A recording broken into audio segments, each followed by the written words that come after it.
Assalamualaikum warahmatullahi wabarakatuh.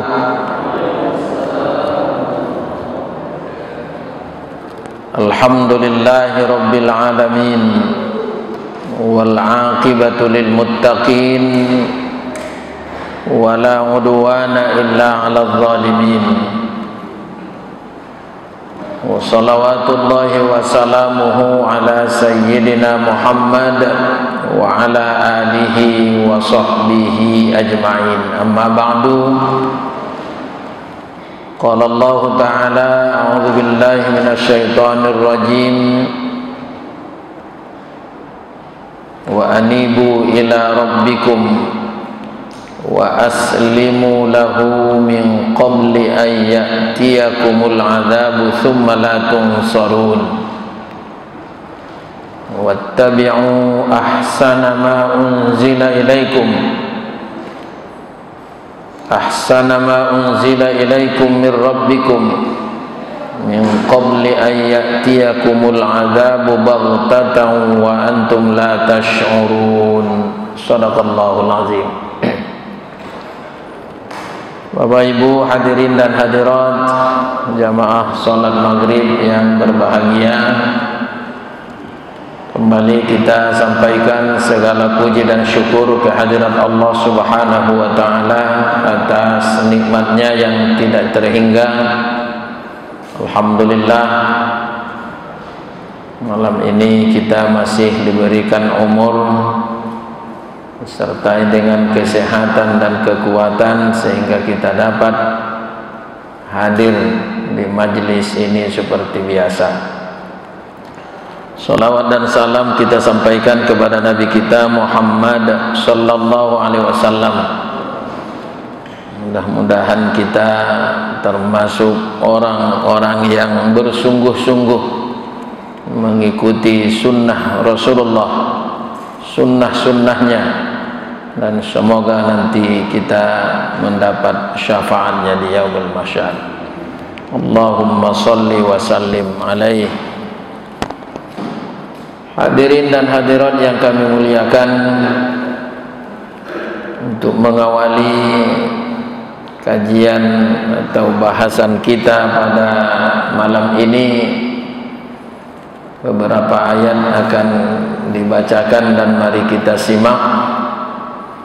Yang pertama kita simak, kita baca firman Allah dalam surah Ali Imran ayat 139 dan 140. A'udzu billahi minasy syaithanir rajim. Bismillahirrahmanirrahim. Wala tahinu wala tahzanu wa antumul a'launa in kuntum mu'minin. Iyamsaskum qarhun faqad massal qauma qarhun mithluh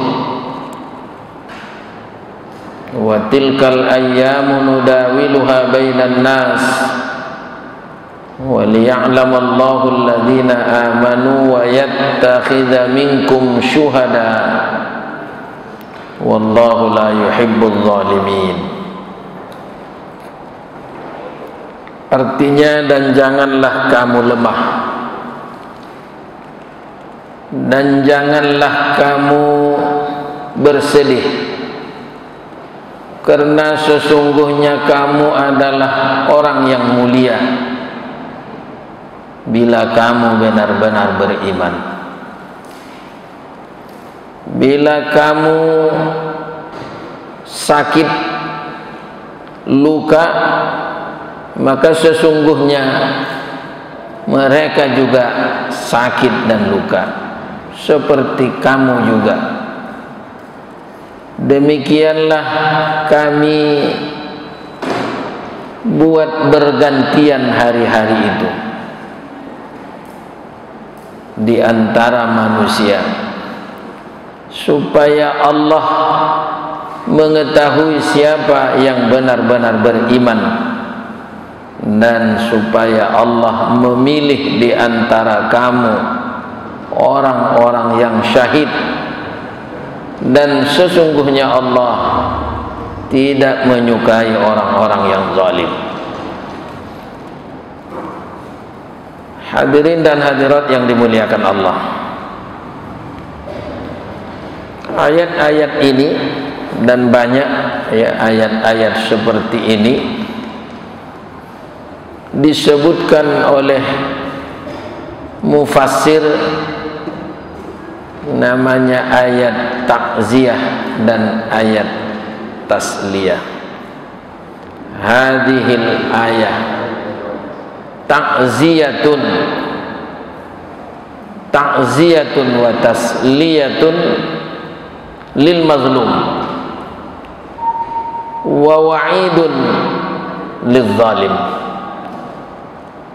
Ayat ini menjadi takziah dan menjadi tasliyah kepada orang-orang yang mazlum, orang-orang yang teraniaya, dan menjadi ancaman kepada orang-orang yang zalim. Dalam tafsir diartikan wala tahinu wala tahzanu, artinya wala tad'afu wala tajabbanu, artinya janganlah kamu menjadi orang yang lemah dan jangan menjadi orang yang penakut. Jadi ada kata jubun, wala tajabbanu, jangan kamu menjadi orang yang takut, orang yang penakut dalam hidup ini. Jadi sifat-sifat lemah itu tidak disukai Allah. Maka kita selalu bermohon kepada Allah supaya terhindar dari sifat-sifat yang lemah, penakut dan sebagainya. Allahumma inni a'udzubika minal hammi wal hazan wa minal ajazi wal kasal wa minal jubni wal bukhl wa min ghalabatid daini wa qahrir rijal. Jadi ada 8 sifat-sifat yang tidak baik dimiliki, yang Rasulullah memohon kepada Allah agar dihindarkan Allah daripadanya, agar dijauhkan Allah. Di antaranya al-jubun, penakut, al-ajaz, lemah, al-ham, bimbang, ragu selalu dalam hidup ini, gelisah pun tidak baik, penakut juga. Jadi banyak orang takut, apa saja takut dia. Kalau lagi virus, takut dia ke masjid. Ada yang berbulan-bulan tak mau lagi ke masjid karena takut virus. Nah, soal kita berhati-hati, waspada, itu tentunya disuruh, tapi tidak boleh penakut. Itu yang diingatkan ayat ini. Wala tad'afu, jangan menjadi orang yang lemah, jangan kamu lemah. Wala tajabbanu, dan jangan kamu orang yang penakut. Wa antumul a'laun, karena apa? Karena kamu adalah orang yang tinggi, orang yang mulia. Tidak pantas orang mulia penakut. Kalau ada orang mulia penakut, orang yang rendahnya yang layak jadi penakut. Jadi Allah pastikan al-a'laun wa antumul a'laun. A'laun itu dari kata ala, aliyun. Allah itu disebutkan ta'ala, Allah subhanahu wa ta'ala. Kita dikatakan Allah, wa antum al-a'laun, kamu adalah orang yang tinggi.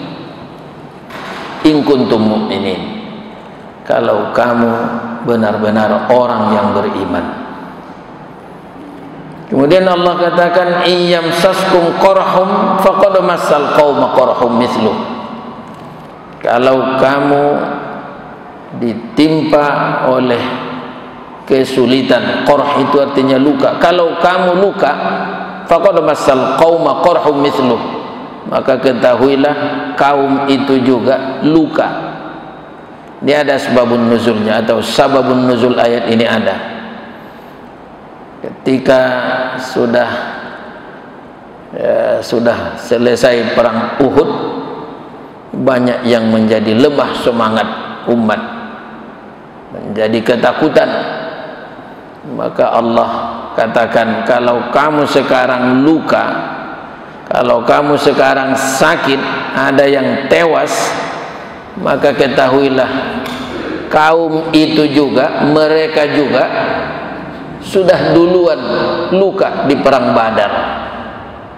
Jadi mengingatkan bahwa bukan orang yang beriman saja yang luka, tapi mereka juga duluan, mereka juga sudah pernah luka seperti kamu. Wa tilkal ayyamu nudawiluha bainan nas, demikianlah Allah kami buat, kata Allah, bergilir, bergantian. Nudawil itu artinya kami gilir di antara manusia itu. Ya, orang yang beriman menang, pernah juga kalah.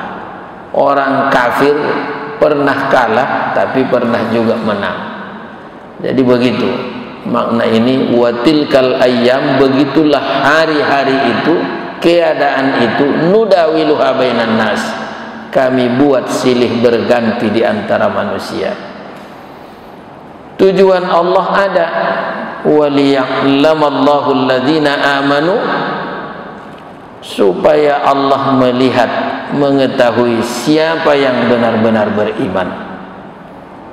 Jadi kalau kita harus karena sehat, karena senang, karena aman baru taat, ini tentunya belum orang yang benar-benar beriman. Atau sebaliknya, maka Allah menilai kita sejauh mana iman kita. Kalau kita diuji, kalah, rugi, sakit, jatuh, miskin dan sebagainya, itu tujuan Allah. Waliya'lamallahu alladhina amanu. Kemudian wayattakhidha minkum syuhada, supaya Allah memilih di antara kamu, mengambil di antara kamu, ada yang menjadi syahid.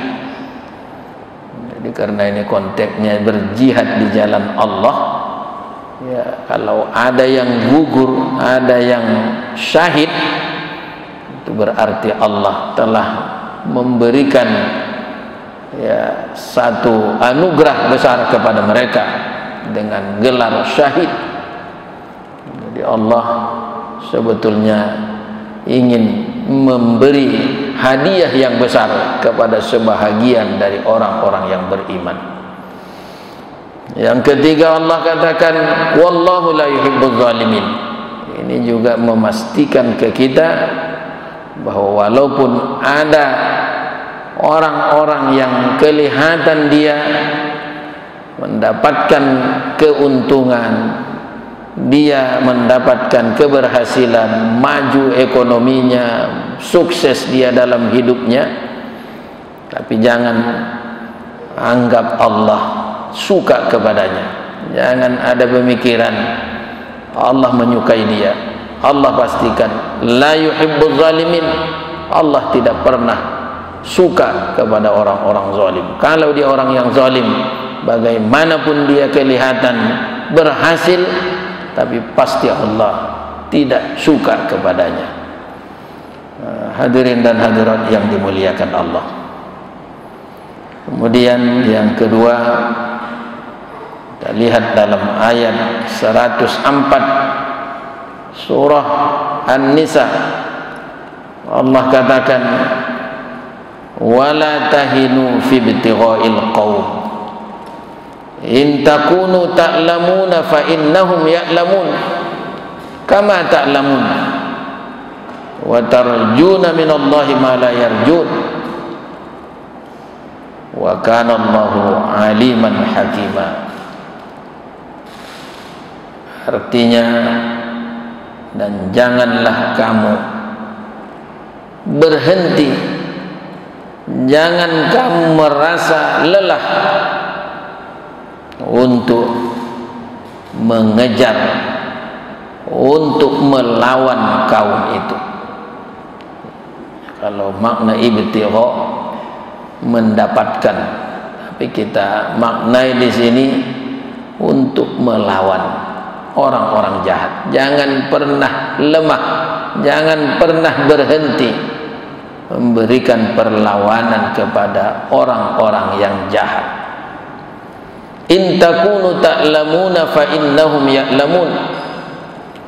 Karena ketahuilah kalau kamu lelah, sakit, maka sesungguhnya mereka juga lelah, capek dan sakit sebagaimana yang kamu rasakan. Kama ta'lamun wa tarjuna minallahi ma la yarjun. Tapi kamu mengharapkan ridho Allah sementara mereka tidak mengharapkannya. Wa kana Allahu aliman hakima. Sesungguhnya Allah Maha mengetahui dan Maha bijaksana. Nah, ini mendorong, membangunkan semangat kita supaya jangan berhenti, supaya jangan pernah merasa lelah, merasa lemah dalam melawan orang-orang zalim, orang-orang yang jahat. Ya, tentunya sesuai dengan keadaannya. Kalau dulu memang berjihad di jalan Allah, kalau sekarang tentunya dengan cara yang sesuai dengan hari ini. Kalau kita merasa lelah, orang-orang jahat itu pun lelah. Kalau ada orang pencuri, capek juga dia mencuri itu. Kalau ibu merasa capek berdiri di tengah malam, sholat tahajud jam 2 malam, jam 3 malam, maling pun di tengah malam capek juga itu. Capek dia rasa itu. Hujan lagi, bayangkan itu, udah jam 2 malam, hujan lagi, wah, di semak-semak belukar lagi, gelap lagi. Nah, memang capek juga, tapi pasti lebih capek mereka. Bedanya wa tarjuna minallah, kamu mengharapkan ridho Allah, sementara mereka pasti tidak ada yang dia harapkan kalau cerita ridho Allah. Begitulah Allah menurunkan ayat kepada kita supaya tidak lelah dalam berbuat baik itu. Ya, orang yang baik capek, orang yang jahat juga capek. Nah, pilih mana? Kalau yang satu dapat hadiah dari Allah, yang satu dapat azab. Nah, jadi oleh karena itu tidak berhenti berbuat baik. Wala tahinu, jangan pernah merasa lelah. Kita baru berhenti kalau sudah habis tenaga dan habis umur. Ketika turun ayat yang terakhir, banyak sahabat yang gembira. Ketika turun ayat al-yauma akmaltu lakum dinakum wa atmamtu alaikum ni'mati wa raditu lakumul islam madina. Ayat 3 itu surah Al-Maidah. Ini ayat yang terakhir turun tentang ayat-ayat hukum. Artinya ayat-ayat aturan yang terakhir turun, inilah dia. Allah katakan, hari ini telah kusempurnakan agama kamu. Al-yauma akmaltu lakum dinakum wa atmamtu alaikum ni'mati, dan kusempurnakan sudah nikmatku kepada kamu. Wa raditu lakumul islam madina, dan setelah dan sudah kuridhoi Islam sebagai agama kamu. Jadi ada sebahagian memahami ayat ini dan dia gembira. Wah, berarti sudah sempurna agama, sudah selesai. Ayat turun, tidak ada lagi tambahan perintah dan tambahan larangan. Berarti yang ada inilah, yang sudah inilah. Ada yang gembira. Tapi sebahagian menangis mendengar ayat ini dibacakan oleh Rasulullah. Sehingga yang ketawa, yang gembira bertanya, kenapa menangis? Apakah Anda tidak tahu? Ini pemberitahuan juga kepada kita sekaligus. isyarat ini bahwa Rasulullah tak lama lagi hidup.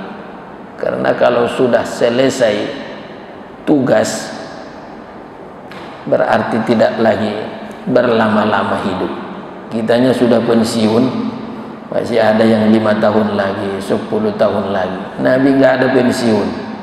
Selesai turun ayat, bersiap-siaplah dipanggil Allah.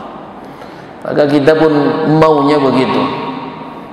Jangan ada, kalau saya tak usahlah diminta jadi pengurus BKM, kalau saya tak usahlah katanya. Aku mau tenang-tenanglah beribadah.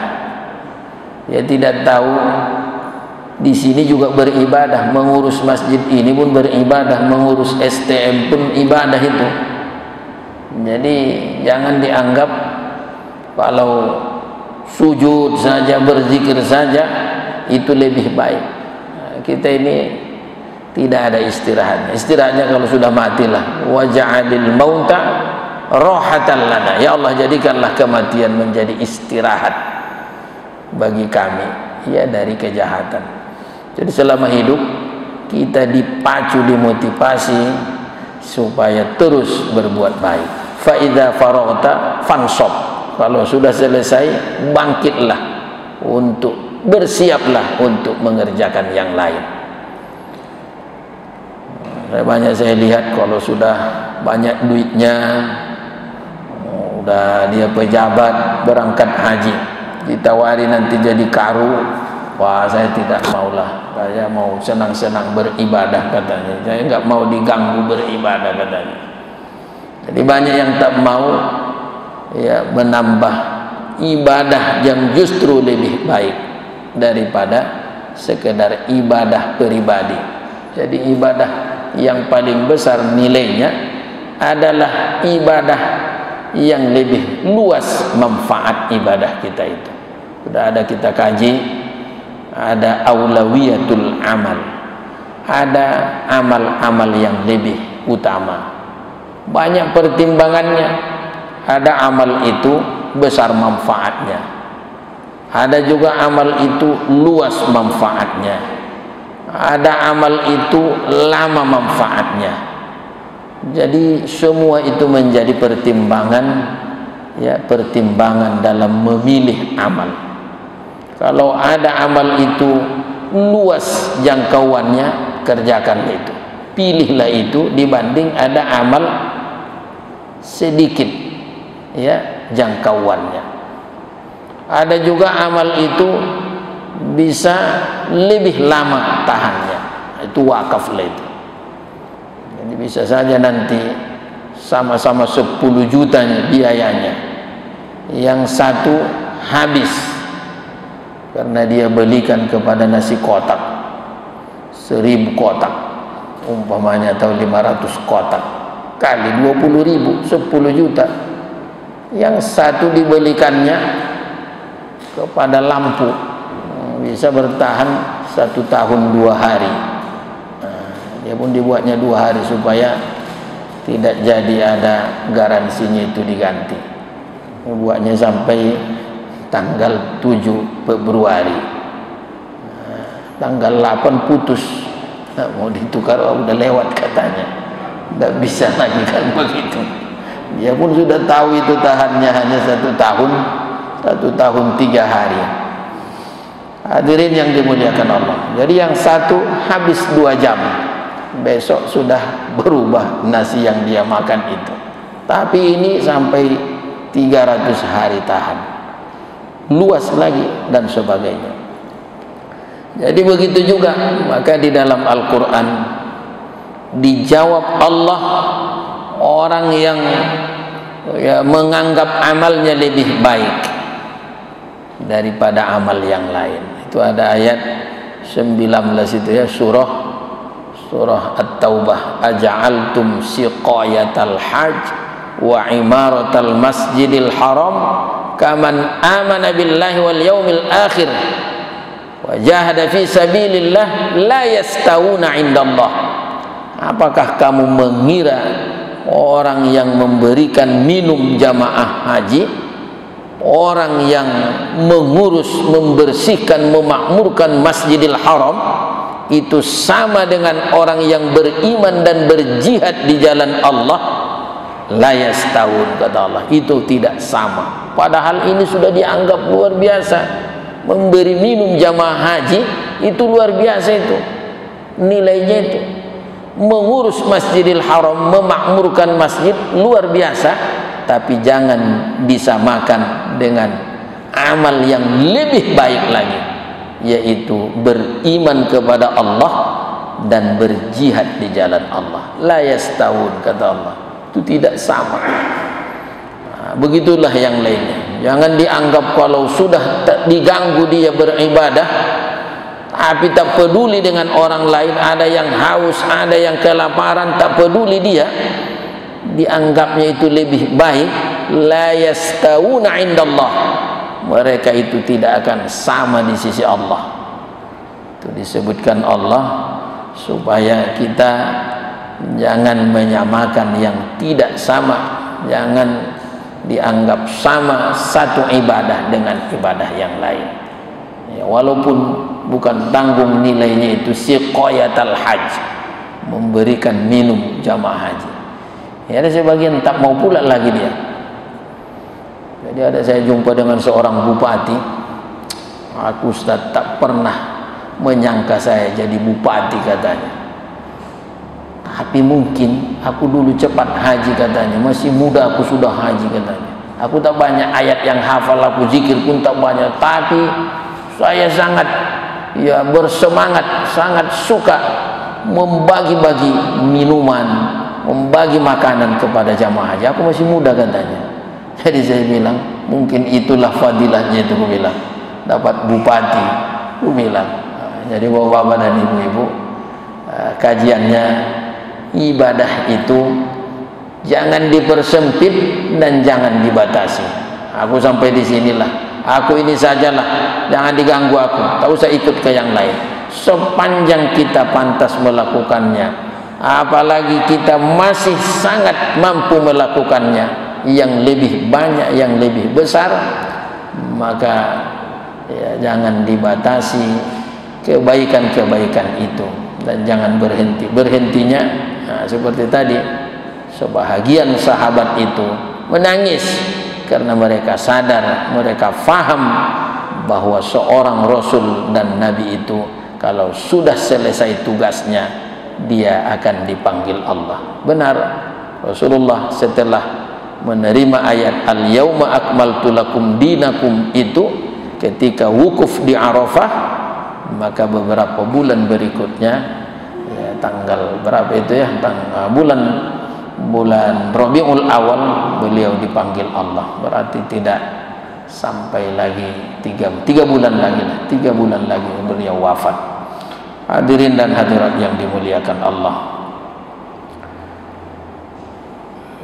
di dalam ayat lain Allah mengatakan, innal ladzina yakfuruna bi ayatillahi wa yaqtuluna an-nabiyyina bighairi haqqin wa yaqtuluna alladzina ya'muruna bil qisti minan nas fabashshirhum bi'adzabin alim.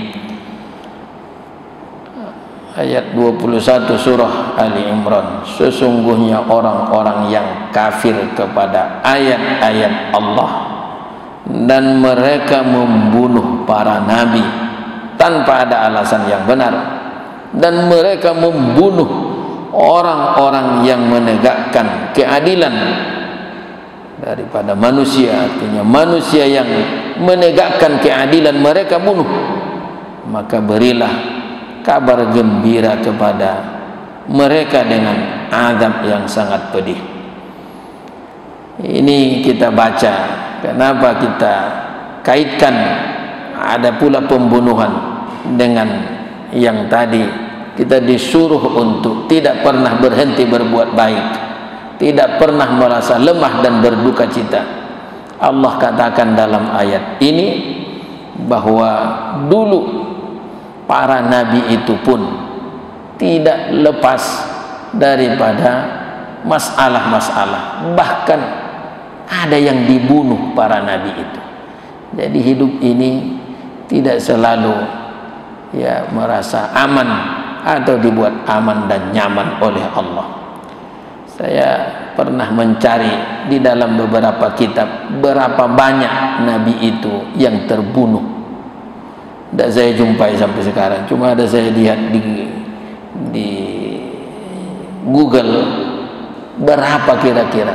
Saya kurang percaya juga itu, tapi mungkin sebagai rujukan awal. Pernah itu di Bani Israel mereka membunuh satu hari nabi itu sampai 70 orang. Kalau betul kan luar biasa kali itu. Berarti begitulah buruknya keadaan dulu. Di sini disebut Allah wa yaqtulunan nabiyyin. Dalam ayat lain wa yaqtulunal anbiya. Mereka membunuh para nabi. Mereka membunuh nabi-nabi. Berarti tidak satu, tidak dua, banyak. Berapa jumlahnya dalam Al-Quran tidak disebutkan. Dalam hadis sementara ini belum saya lihat berapa jumlahnya. Tapi kalau betul riwayat yang ada di internet tadi, puluhan, bahkan satu hari mereka bunuh dan mereka tidak merasa bersalah. Pagi mereka bunuh, sore mereka sudah merasa bergembira, ketawa-ketawa, sudah membunuh nabi, mereka masih bersenang-senang. Kemudian Allah katakan wa yaqtulunal ladzina ya'muruna bil qisti minan nas. Mereka membunuh orang-orang yang ingin menegakkan keadilan. Ya'muruna bil qisti minan nas. Jadi ini kita fahami, kalau ada orang yang ingin menegakkan keadilan, itu memang dari dulu tidak disukai orang. Nah, jadi kalau Bapak takut tidak disukai orang, ya memang janganlah menegakkan keadilan. Marah orang itu karena banyak orang yang zalim. Jadi kalau ada orang berteriak tegakkan keadilan, ya tegakkan kebenaran, itu memang tidak disukai. Dalam ayat ini justru dibunuh orang yang begitu. Naudzubillah min dzalik. Tapi Allah katakan fabashshirhum bi'adzabin alim. Fabashshirhum bi'adzabin alim. Kasih tahu mereka bahwa kelak mereka nanti akan mendapat azab yang paling sedih, paling pedih. Terakhir Bapak Ibu yang dimuliakan Allah, dalam hadis yang diriwayatkan oleh Imam Ad-Dailami, ada 3 ciri disebutkan Rasulullah bangsa yang paling buruk. Ada bahasanya bi'sal qaum. Nah, itu artinya itu bukan hanya buruk, tapi seburuk-buruk. Bi'sal qaum, seburuk-buruk bangsa, seburuk-buruk kaum. Kaum itu bisa artinya bangsa. Kalau nikmat itu sebaik-baik. Nah, jadi kalau bikin nama jangan bikin bi'sa. Bi'sa Siregar katanya, berarti Siregar yang paling buruk lah itu. Tapi bikinlah nikmat Siregar, itu berarti Siregar yang paling baik. Nah, itu yang di rumah saya termasuklah itu. Bapak Ibu yang dimuliakan Allah. Jadi ada kata Rasulullah 3 macam, 3 ciri bangsa yang paling buruk itu. Yang pertama kata Rasulullah, bi'sal qaum qaumun yaqtuluna alladhina ya'muruna bil qisti minan nas.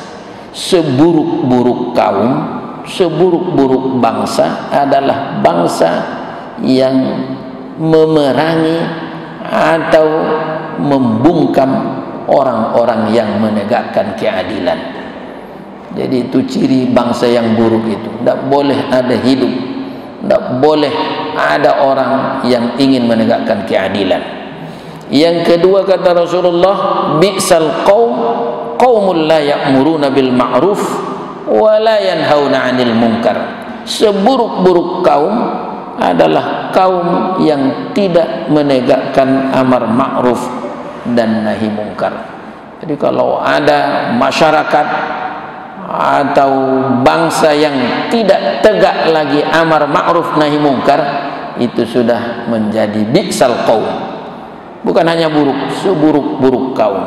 Itu yang kedua. Yang ketiga kata Rasulullah, bi'sal qaumu qaumun yamshul mu'min bainahum bittaqiyah. Seburuk-buruk kaum, seburuk-buruk masyarakat, umat, bangsa adalah bangsa yang berjalan orang yang beriman di tengah mereka dengan taqiyah. Ini artinya kira-kira begini Bapak. Tidak bisa atau tidak mudah orang menyatakan isi hatinya dengan betul, dengan sesungguhnya kepada umat, kepada publik, sehingga seolah berpura-pura. Taqiyah itu sebetulnya menyebutkan sesuatu lain yang dimaksud. Itu namanya taqiyah. Bolehkah taqiyah? Dalam kondisi normal tak boleh taqiyah ini, tapi kalau terpaksa boleh juga. Kalau kita menyebutkan isi hati kita, tidak setuju dia, bisa kita bermasalah. Kalau begitu keadaan, tidak bisa lagi kita menunjukkan identitas kita yang sesungguhnya, menunjukkan jati diri kita yang sesungguhnya. Takut kalau itu ditunjukkan, diberitahu, banyak yang tak suka dengan kita. Kalau sudah seperti itu keadaan, buruk namanya itu. Seperti di masa ulama-ulama salaf dulu, Ahmad bin Hanbal, Imam Asy-Syafi'i rahimahullah, ketika mereka banyak yang dihukum karena berbeda fahamnya dengan pemerintah ketika itu tentang Al-Quran, apakah Quran itu qadim atau hadis, artinya baharu, makhluk. Imam Ahmad bertahan, apakah Quran itu makhluk? Dia katakan tidak, Al-Quran itu qadim. Sudah banyak dipenjara, dicambuk Imam Ahmad bin Hanbal rahimahullah. Giliran Imam Asy-Syafi'i ditanya, ini kalau diikuti seperti itu, kalau disebutkan sama pahamnya, kena cambuk juga. Bagaimana? Maka dia dipanggil, dibawa ke persidangan. Bagaimana menurut pendapat Anda? Apakah Al-Quran itu qadim atau makhluk? Maka dia bertaqiyah begitu. Ketika itu dia katakan Taurat, Zabur, Injil, Al-Quran, keempat-empatnya ini adalah makhluk katanya. Selamat dia. Padahal yang dimaksudnya jarinya yang empat ininya, ya, Quran, Taurat, Zabur, Injil, Al-Quran. Empat-empatnya ini makhluknya ini katanya. Nah, selamat dia. Padahal yang dia maksud jarinya ini makhluk. Apa namanya itu? Taqiyah. Itu boleh. Nah, kalau sudah dalam kondisi darurat bapak-bapak dan ibu-ibu. Jadi kalau begitu, setujunya bapak-bapak, ya, kelompok ini dibubarkan. Ya, dua-duanya ini setuju saya dibubarkan ini. Maksud bapak, jari bapak ini dibubarkan, setuju. Itu boleh juga begitu itu. Karena kalau dibilang tak setuju, ya jangan-jangan bapak dianggap pengikutnya. Nah, kira-kira begitulah. Jadi apa namanya itu? Taqiyah. Kalau selalu ada taqiyah dalam kehidupan, sudah buruk keadaan itu. Bapak-bapak, kajian kita jadi ada 3 macam ciri buruknya suatu komunitas, suatu masyarakat, bahkan suatu bangsa. Ya, banyak yang mungkin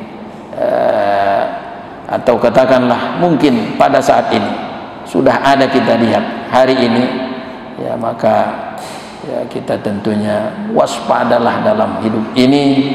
Walaupun tak setuju bapak-bapak, ya jangan lagi katakan tak setuju, ya setuju sajalah. Ini ada penggalangan wakaf katanya, setuju sajalah bapak-bapak, kalaupun tak ditransfer, ya, tapi kata ketua BWI itu sebetulnya bukan ke rekening presiden katanya, itu ke rekening BWI-nya itu. Nah, saya pun berwakaf juga lah, tapi mudah-mudahan janganlah digunakan untuk membangun jalan tol, kupikir. Inilah kira-kira bahaya. Banyak pula yang ragu, tapi kalau masih bisa husnuzon, ya husnuzon aja lah. Inilah kajian kita bapak dan ibu-ibu, ya, yang penting kesimpulannya kita tidak boleh lemah dalam berbuat baik, apalagi berduka cita. Semua ada yang mau Allah buat, bahkan ada cara Allah yang kita tidak ketahui. Ketika Allah membuat masalah banyak, ketika itulah Allah menseleksi di antara kita siapa yang dia berikan satu gelar penghormatan sebagai pahlawan, bukan nasional, pahlawan akhirat. Itulah yang disebutkan syahid, wayat yattakhidha minkum syuhada wallahu la yuhibbul zalimin. Hadanallahu wa iyyakum. Wassalamu alaikum warahmatullahi wabarakatuh. Alhamdulillahi rabbil alamin, wassalatu wassalamu ala asyrafil anbiya'i wal mursalin wa ala alihi wa sahbihi ajma'in. Allahumma hdina bihidayatil Qur'an waj'alil Qur'ana nura sudurina wa rabi'a qulubina wa jalaa huzunina wa qurrata a'yunina. Rabbana atina fid dunya hasanah wa fil akhirati hasanah wa qina adzaban nar. Walhamdulillahi rabbil alamin. Taqabbalallahu minkum.